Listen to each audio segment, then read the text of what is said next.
Assalamualaikum warahmatullahi wabarakatuh. Perkenalkan, nama saya Muhammad Fahri Muharjasa, absen 25 dari kelas F10. Di sini saya akan menjelaskan apa itu kebijakan moneter. Mulai dari pengertian. Pengertian kebijakan moneter adalah sistem kontrol bank sentral terhadap besaran moneter, jumlah uang beredar, uang primer, kredit perbankan, dan suku bunga. Tujuan kebijakan moneter adalah untuk mencapai keseimbangan domestik dan mencapai tujuan ekonomi makro seperti menjaga stabilitas ekonomi melalui kesempatan kerja, stabilitas harga, dan keseimbangan neraca pembayaran. Tujuan kebijakan moneter. Kebijakan moneter memiliki tujuan utama, yakni mencapai stabilitas mata uang, menjaga stabilitas sistem pembayaran, dan mendukung stabilitas sistem keuangan guna mendukung pertumbuhan di ekonomi berkelanjutan. Ketika stabilitas ekonomi terganggu, aturan itu dapat digunakan sebagai alat untuk memulihkannya serta memberikan dukungan kepada pemerintah dalam menjalankan program yang belum atau tidak terrealisasi.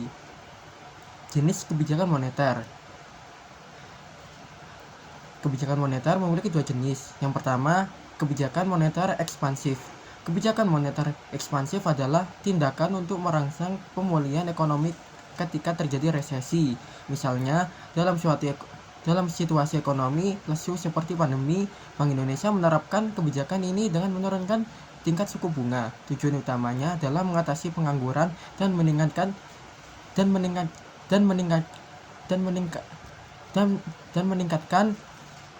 daya beli masyarakat. Kebijakan ini juga dikenal sebagai kebijakan moneter akomodatif.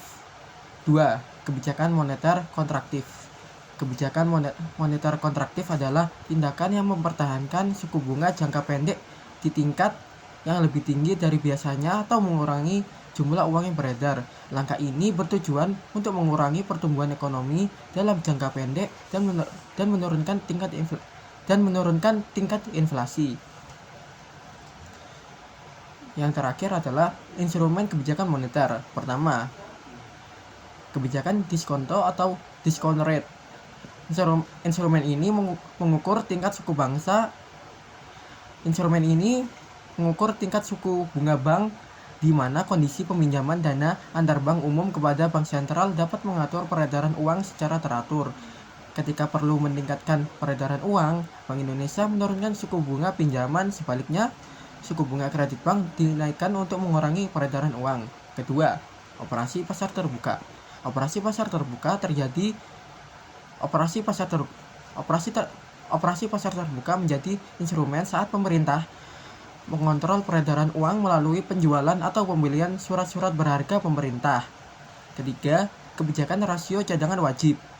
Instrumen rasio cadangan wajib digunakan ketika Bank Indonesia berusaha mengurangi cadangan kas uang bank dengan mengedarkan uang melalui pinjaman.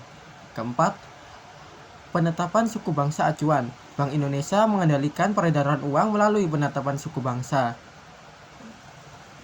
Penetapan suku bunga acuan. Keempat, Bangsa Indonesia mengendalikan peredaran uang melalui penetapan suku bunga. Kelima, imbauan moral. Instrumen terakhir adalah imbauan moral, di mana Bank Indonesia sebagai bank sentral memberikan imbauan kepada seluruh bank umum untuk menjalankan kebijakan penurunan atau peningkatan suku bunga pinjaman. Sekian, terima kasih dari saya. Wassalamualaikum warahmatullahi wabarakatuh.